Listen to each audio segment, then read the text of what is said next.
आणि तसं बघायला गेलं तर शहराच्या दृष्टीने आमचं अगदी खेडेगाव असून शहराच्या 2 पावलं आम्ही पुढे आहोत. पाट हायस्कूल रिझल्टच्या बाबतीत कायमच अव्वल असते, तर पाट हायस्कूलचं काय म्हणजे असं वेगळे पण आहे? तुमच्या हातात मोबाईल आहे आणि मोबाईलला सर्च केला की बऱ्याचशा गोष्टी करतात. मग मोबाईलचा चांगला उपयोग कसा हा सुद्धा मुलांना दाखवून दिला. पुस्तक हा चांगला मित्र आहे हे विद्यार्थ्यांना एकदा समजलं पाहिजे. मग ह्या ज्या कलाकृती आपण करतो ह्या आपल्याकडेच संग्रहित होतात. त्याला मार्केट मिळण्याकरिता आपल्यासारखा ह्या माध्यमातून जर बाहेर गेला तर अशा तयार केलेल्या वस्तू आपण बाहेर सुद्धा विकू शकतो. पण ह्या विद्यार्थ्यांना जर एक योग्य मार्ग योग्य संस्कार जर लहान वयातच लावले तर ही पुढचा आपला मार्ग सोडत नाही, योग्य दिशेने चालतात. त्यामुळे ह्या शिक्षणाबरोबर संस्काराचं शिक्षण सुद्धा होणं गरजेचं आहे. तशा वेगवेगळ्या क्षेत्रातल्या म्हणजे विज्ञान क्षेत्रातल्या गणित क्षेत्रातले जे विद्यार्थी टॉपला आहेत त्यांनी पुन्हा शाळेकडे येऊन शाळेच्या मुलांसाठी त्यांचा हात धरून आपल्या मार्गावर नेलं पाहिजे.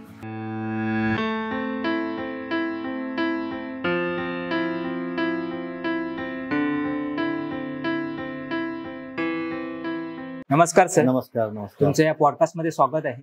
तर आज आपण शाळेबद्दल पाट हायस्कूल बद्दल बोलणार आहोत. तर सुरुवात तुम्ही पाट हायस्कूल मध्ये आता जे वेगवेगळे उपक्रम राबवता त्याबद्दल जरा सांगा. पाट हायस्कूल हे आपलं एक निसर्गाच्या कोंदणात अगदी कोरलेलं असं आपलं विद्यालय आहे. बरोबर. बाहेर जर बघितलं तर चौफेर निसर्ग दिसतो आणि निसर्ग हा आपला गुरु आहे. बरोबर. त्यामुळे निसर्गाकडून आपण जे जे शिकतो ते निसर्ग चित्रातून आम्ही मांडत असतो.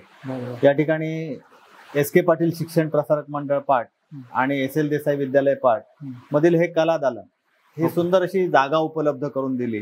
त्यामुळे हे विविध उपक्रम या ठिकाणी घ्यायला मिळतात. त्यामुळे पाट हायस्कूल मध्ये जी येणारी मुलं आहेत कला शिक्षणापासून वंचित राहू नये. मग कोणत्याही असू दे, चित्र असू दे, शिल्प असू दे, नृत्य असू दे, नाट्य असू दे, या सर्व कलागुणांचा त्यांना लाभ मिळावा आणि त्या त्या क्षेत्रात त्यांना उत्तुंग यश प्राप्त करता यावं यासाठी हे उपलब्ध करून दिलेलं कला दालन आहे. कला दालनची स्थापना कधी झाली? कला दालनाची स्थापना एक 5 वर्षापूर्वी आपले एकनाथजी ठाकूर त्यांच्या नावाने स्थापन करण्यात आलं. एकनाथजी ठाकूर कला अकादमी. आणि कला अकादमी मधून विविध विद्यार्थ्यांना हे मार्गदर्शन होण्याकरिता इथे वेगवेगळे वर्ग सुरू करण्यात आले. शाळा सुरू होण्यापूर्वी हे वर्ग आमचे सुरू होतात. त्यामध्ये तबला वादन आहे, हार्मोनियम वादन आहे, गायन आहे, कथक नृत्य आहे, चित्रशिल्प आहे. त्या सगळ्या विषयांना टच केला जातो आणि दर सोमवारी एखादा क्लास, मंगळवारी एखादा क्लास असे क्लास त्यांना ऍडजस्ट करून दिलेले आहेत. मग त्यामुळे सोमवारची जर चित्रकला असेल तर मंगळवारी पखवाज वादन, बुधवारी गीत गायन असे एक एक विषय त्यांना हे केलेले आहे. दोन्ही गोष्टी होतात. कमी खर्चात त्यांना हे क्लास उपलब्ध करून दिलेले आहेत. आणि दुसरी गोष्ट म्हणजे शाळेच्या वेळेत सुरक्षित जागेत असे क्लास आहेत. म्हणजे त्यामुळे पालकांना सुद्धा काय त्याचा त्रास होत नाही. हा उद्देश डोळ्यासमोर ठेवून आपण कला दालन एक 5 वर्षापूर्वी सुरू केलं. तुमचं सर खूप खूप अभिनंदन, कारण तुम्ही ह्या वेगवेगळ्या ऍक्टिव्हिटीज राबवण्यामध्ये तुमचा इनिशिएटिव्ह असतो. तुम्हाला काय वाटतं सर, हे एक्स्ट्रा ऍक्टिव्हिटीज जे असतात ते किती महत्वाचे आहेत? आता जर बघायला गेलं तर जीवन धकाधकीचं झालेलं आहे. कोणत्याही नोकरीचं हे असू दे, मग हा नोकरी करता करता आपलं लाईफ जगता जगता हा एखादा छंद जोपासणे खूप गरजेचं आहे. बरोबर. कारण आम्हाला आता इथे नोकरी करताना काम करताना जे काही छंद जोपासायला मिळतात ते कलागुण अंगात असल्यामुळे मुलांच्या अंगात हे जे कलागुण आहेत ते त्यांना दाखवून दिले पाहिजे. तुझ्यात बाबा काय दडले आणि हे दडलेले जर कलागुण आपण बाहेर काढले, ते जर आपण त्यांचे वाढवले तर निश्चितच त्यांना जीवन जगणं सुकर करतील. आज धकाधकीचं जीवन आहे. प्रत्येक ठिकाणी आपल्याला स्पर्धेला तोंड द्यावं लागतं. पण कलागुण असा आहे तिथे तुमचं तुम्ही स्पर्धक असता. तुम्हाला दुसरा कोण स्पर्धक नसतो. कालच्या कलेपेक्षा तुमची दुसऱ्या दिवशी कला वाढली दिसली पाहिजे. यासाठी तो स्पर्धक हा स्वतः विद्यार्थी असतो हे त्याला जाणून दिलं पाहिजे. आणि अशी एखादी कला असेल तर जीवनात त्याच्या सावलीसारखी त्याच्या मागे पुढे धावत राहील. आणि प्रत्येक कला आपल्याला खूप काही शिकवत असते. एक व्यक्तिमत्व घडण्यामध्ये कलेचा वाटा खूप मोठा आहे. आणि असेच पाट हायस्कूल मधून अनेक विद्यार्थी घडलेत, तर त्यांच्या सक्सेस बद्दल काय सांगा? आता सांगायचं झालं तर पाट हायस्कूल मधून बरेच कलाकार घडले. त्यामध्ये शिल्पकार आहेत. चांगल्या चांगल्या मूर्ती घडवणाऱ्या ज्या शाळा आहेत, कॉलेज आहेत, त्या ठिकाणी त्यांनी ऍडमिशन घेतलं आणि त्या ठिकाणी शिक्षण घेत आहेत सुद्धा. त्यानंतर आर्ट मधून जर बघायला गेलात तर अल्पेश घारे, रामचंद्र मेस्त्री, विठ्ठल माधव, गवंडे आहे. त्यानंतर अॅनिमेशन मध्ये बरीच मुलं आहेत, त्यांची मोठी लिस्ट होईल. ही दरवर्षी आमच्याकडनं एक एक टीम बाहेर पडत असतो. या ठिकाणी ह्याचा पाया आहे एलिमेंटरी आणि इंटरमिजिएट परीक्षा, ह्या आमच्या शाळा स्तरावर देतो. आणि 8वी पर्यंत हा कला हा विषय. पण 8वी नंतर काय, मग ह्या मुलांना काय करायचंय तर आपल्याला 12वी पर्यंत कलेच्या क्षेत्राशी जुळून घ्यावं लागतं. कारण ही जी कॉलेज आहेत त्यानंतर 12वी नंतर हे पुढे ऍडमिशन घेतात. त्यामध्ये आहेत दळवीज आर्ट इन्स्टिट्यूट, त्याच्यानंतर जे school of art, Jayant Bhandari school of art. आता या ठिकाणी ऍडमिशन घेताना ज्या गोष्टींना प्राथमिक ज्या काय तयारी करावी लागतात त्या आपण 12वी पर्यंत करून घेतो. बरोबर. आणि त्या ठिकाणी कोल्हापूर सारखं शहर, बेळगाव सारखं शहर मुलांना माहिती नसतं. त्यामुळे काय करतो तर ह्या शहराची ओळख करून देण्याकरिता त्यातील शिक्षक, कॉलेजचे विद्यार्थी यांच्याशी त्यांची सांगड घालून देतात. आणि त्यानंतर त्याच्यात ज्या विषयात करिअर करायचं त्यामध्ये जाहिरात क्षेत्र आहे, मूर्तिकलेचं क्षेत्र आहे, त्यानंतर पेंटिंगचं क्षेत्र आहे, त्या कलेचं किंवा त्या क्षेत्राशी रिलेटेड जी माणसं आहेत, व्यक्ती आहेत, त्यांची गाठ घालून देतो. आणि यामुळे हा कला प्रकार जो काय आहे तो त्यांना कळतो. आणि त्या दृष्टीने तेथे एकदा ऍडमिशन घेतल्यानंतर मग मार्ग त्यांना मिळतच जातात. कारण मित्रमंडळी असते, तो कॉलेजचा एक माहोल असतो, त्याच्यातून ते आपला मार्ग स्वीकारतात. आणि यानंतर सुद्धा मोठमोठ्या क्षेत्रात गेलेले आमचे विद्यार्थी या ठिकाणी पाहायला मिळतात. पाड हायस्कूल रिझल्टच्या बाबतीत कायमच अव्वल असतं, तर पाड हायस्कूलचं काय म्हणजे असं वेगळे पण आहे की ज्यामुळे ह्याचा रिझल्ट म्हणजे 100% वेगळे असा लागतो? आता यामध्ये बघायला गेला तर नियमित होणारे वर्ग हा त्याच्यातला महत्वाचा वर्ग आहे. आता एलिमेंटरीचे, इंटरमिजिएटचे क्लास सुद्धा इतर शाळांनी याच्याकडे दुर्लक्ष केला जातं. पण जे इंजिनिअरिंगची ऍडमिशन वगैरे आहेत त्या ठिकाणी ऍडमिशन घेण्याकरिता जी ए ग्रेड लागते ती आमची धडपड असते ए ग्रेड मिळवण्यासाठी. त्यामुळे नियमित क्लास आम्ही घेत असतो. म्हणजे कला क्षेत्रातच नाही तर क्रीडा क्षेत्रात किंवा अभ्यासाच्या क्षेत्रात सुद्धा आमचा दर्जा उच्च आहे. कारण नियमित क्लास आणि कोणताही 1 रुपया न घेता आपण घेत असतो. आणि यासाठी संस्था मोठी मदत करत असते. संस्थेकडून ज्या भौतिक सुविधा आपल्याला पाहिजे, डिजिटल बोर्ड असू द्या आता किंवा ई क्लास आहेत, ह्या सगळ्या सुविधा आमच्या संस्थेने पुरवलेल्या आहेत. त्यामुळे हा जो काय आमचा जो मार्ग आहे मुलांना शिकवण्याचा किंवा मुलांना एकदम चांगलं घडवण्याचा हा सोपा होत चाललेला.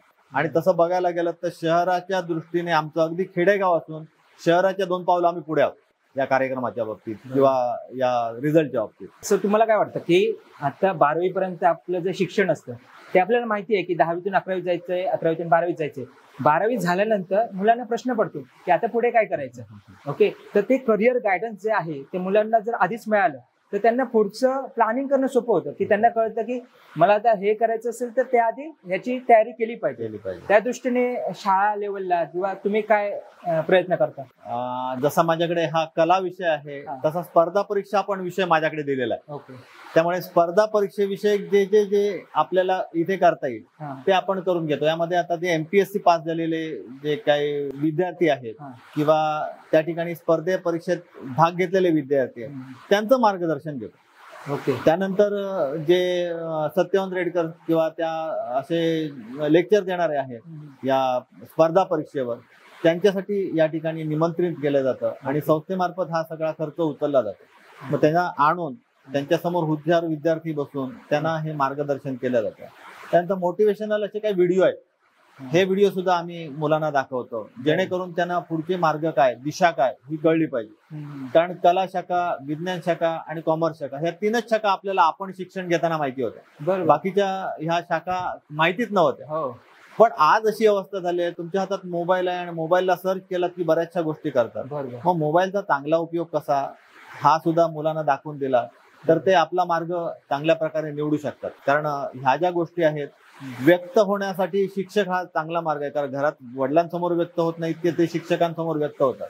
त्यामुळे त्यांना पुढचा मार्ग, पुढची दिशा दाखवणं आम्हाला शक्य होतं. आणि आताच तुम्ही लायब्ररी देखील चालू केली आहे, त्यात खूप चांगली पुस्तकं आहेत.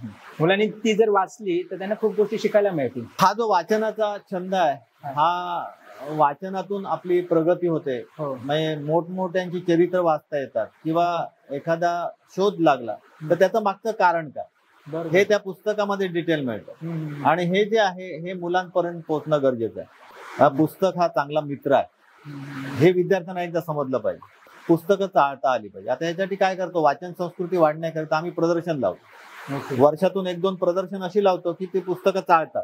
बरोबर. आणि वहीमध्ये त्याचा रजिस्टर नंबर लिहून घेतात, त्या पुस्तकाचा नंबर. म्हणजे वाचनालयात जाऊन कुठचं पुस्तक मागितलं पाहिजे, माझी आवड कोणत्या पुस्तकाची आहे हे ग्रंथपालाला सांगितलं की तो पुस्तक काढून देतो. अशी वाचन चळवळ करतो. त्याचप्रमाणे आमच्या इथे वाढदिवसा दिवशी जे चॉकलेट वाटतात, इतर काय वाटप करतात, त्याऐवजी पुस्तकं भेट देण्याची एक संकल्पना आणली आणि ती संकल्पना आम्हाला खूप हे झाली, फायदेशीर ठरली. त्यामुळे पुस्तकांचा संग्रह पण झाला आणि मुलांच्या आवडीची पुस्तकं आपल्या शाळेत यायला लागली. त्याच्यानंतर माजी विद्यार्थी आपल्यासारखे आहेत, त्या माजी विद्यार्थ्यांना आवाहन केलं.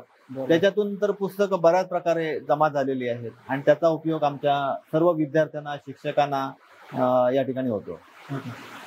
सर, तुम्हाला काय वाटतं की अजून कोणत्या गोष्टी झाल्या पाहिजेत जेणेकरून मुलांचं म्हणजे जे शिक्षण आहे ते अजून सोयीस्कर होईल? या ठिकाणी आता सांगायचं झालं तर बऱ्याचशा गोष्टी आपल्याकडे होणं गरजेचं आहे.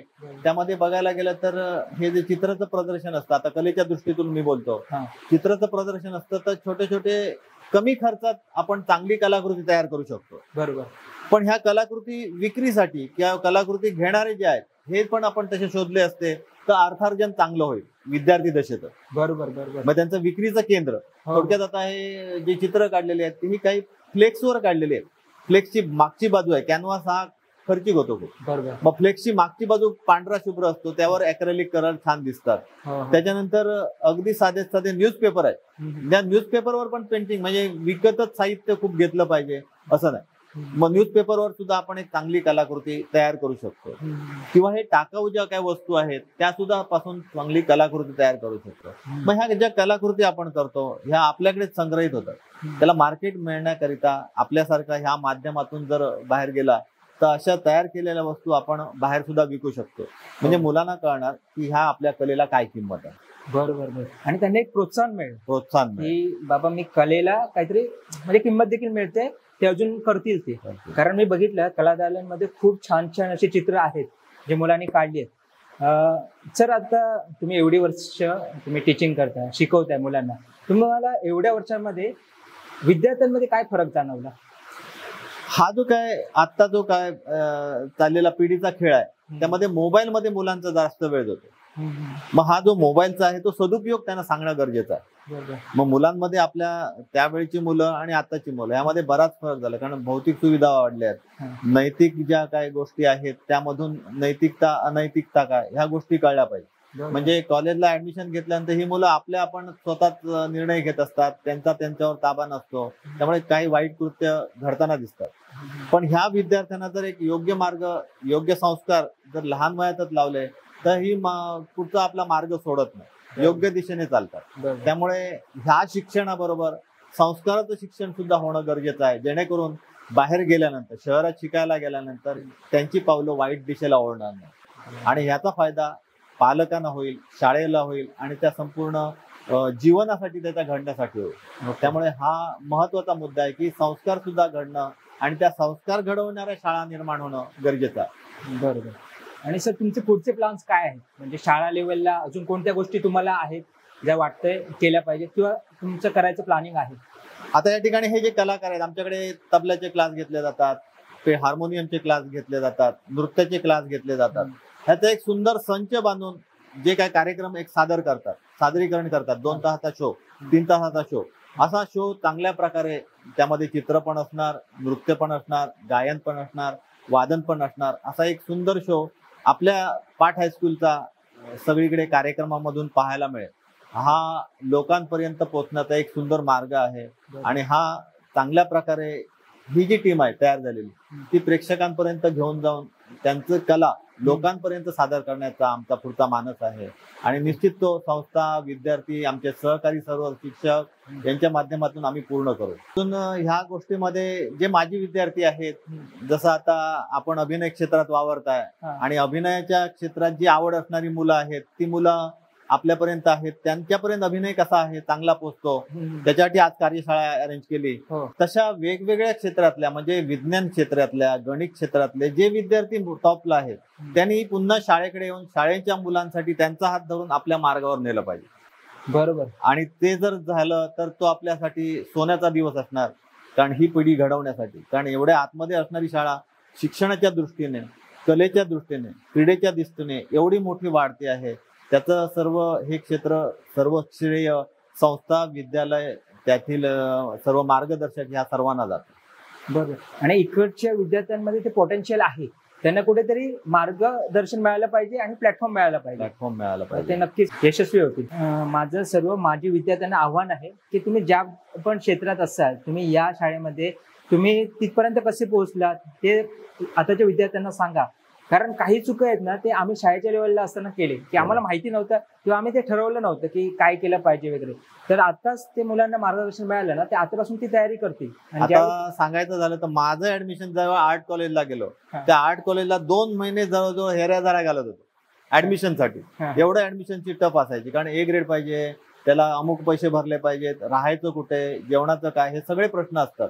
पण आता आमची आर्ट कॉलेजची मुलं जी काय ऍडमिशन घेतात, एका फोनवर आपलं काम होतं आणि त्यांना ऍडमिशन मिळतं. म्हणजे ज्या विद्यार्थ्यांना तो मार्ग अगदी सुकर होण्यासाठी माजी विद्यार्थ्यांनी पुन्हा शाळेकडे वळावं, त्यांनी शाळेकडे येऊन सर्व आपली परिस्थिती जी काय आहे मुलांची, कारण गरीब परिस्थितीतून खूप मुलं शिकत असतात, त्यांना सर्व सहकार्य करून एक चांगली दिशा दाखवली तर या पंचक्रोशीचा, या शाळेचा, सर्व पालकांचा आणि विद्यार्थ्यांचा विकास व्हायला वेळ लागणार. सर, तुम्ही आता हे वेगवेगळे ऍक्टिव्हिटीज घेता, त्याच्या मागे मोटिवेशन काय आहे? कारण काय, मुंबई सारख्या ठिकाणी हे सगळ्या गोष्टी पैसे घेऊन शिकवल्या जातात, किंवा आता एक गव्हर्नमेंटचा तुमचा फिक्स जॉब आहे, ओके, तुम्ही तुमचं काम केलं ना, तेवढं तरी पुरेसं आहे, कळलं, तरी पण तुम्ही एफर्ट्स घेताय आणि तुम्ही अजून वेगवेगळ्या गोष्टी करताय, त्याच्या मागचं तुमचं मोटिवेशन काय आहे? या ठिकाणी म्हणायचं झालं तर समाज, आणि हा समाज विकसित झाला पाहणं हे खूप गरजेचं आहे. कारण आम्ही ज्यावेळी ट्रिपला जातो, तर ट्रिपला जाताना सुद्धा आमचे अशाच दृष्टिकोन असतो की अण्णा हजारेंचा गाव तो कसा विकसित झाला, पोपट पवारांचा हिवरे बाजार तो कसा विकसित झाला, बाबा आमटे, प्रकाश आमटे यांची हे वाचल्यानंतर समजतं की आपण करतोय ते अगदी काम अगदी समुद्राचा एक थेंबासारखा आहे. याच्या नंतर सांगायचं झालं तर श्रीमती मनोरमा महादेव चौधरी चॅरिटेबल ट्रस्ट, त्याचा मी सचिव आहे. काही पर्यटन संस्था आहे, सामाजिक देवस्थानच्या संस्था आहेत, या ठिकाणी मी कार्यरत आहे. त्यामुळे समाजसेवेचं हे अगदी पहिल्यापासून, लहानपणापासून आमच्या अंगात भिनलेलं आहे. त्यामुळे एकही रुपया न घेता हे जे काय देता येईल ते मुलांना द्यावं, हे आम्हाला हे झालं. मग हे जे मोटिवेशन आहे, ही समाजसेवकांची जी आत्मचरित्र वाचली, त्यांची गाव पाहिली, त्यांचं कार्य जाऊन ज्या ठिकाणी पाहिलं, त्यामुळे आमच्या मनात हे बीज कुठेतरी रुजलं गेलं आणि ते मुलांपर्यंत द्यावं, मुलांपर्यंत चांगला मार्ग दाखवावा, हे मनात कुठेतरी त्याच वेळी निश्चित केलं. ओके. आणि एक चांगला माणूस घडण्याचं योग्य ठिकाण म्हणजे शाळा आहे, कारण तिथे त्यांच्यावरती संस्कार होत असतात, तिथे ती जास्त वेळ असतात. आणि मला असं म्हणजे नक्कीच अभिमान वाटतो किंवा आनंद वाटतो की जे विद्यार्थी या शाळेत येतात त्यांचं भविष्य म्हणजे एखाद्या चांगल्या ठिकाणी आहे किंवा चांगलं त्यांना मार्गदर्शन मिळतंय, ते एक चांगली गोष्ट आहे. सांगायचं झालं तर ह्या क्षेत्रात जर वावरायचं झालं तर कितीतरी क्षेत्र मोठं आहे. बरोबर. कलेचं. मग हे कलेचं क्षेत्र जर निवडायचं असेल तर त्याला चांगलं शहर पकडलं पाहिजे. मग त्या ठिकाणी कलेला पैसा भरपूर आहे, कलेचं गुणगौरव त्या ठिकाणी केला जातो, कारण गावात त्याला किंमत कळत नाही. आपल्याला ज्यावेळी चमकायचं असेल तर त्या ठिकाणी शहर. त्यामुळे मी शक्यतो सांगतो, ज्यावेळी ऍडमिशन घ्यायचं असेल आर्ट कॉलेजला, पहिलं जे स्कूल ऑफ आर्टचा हे करा, तो फॉर्म भरा.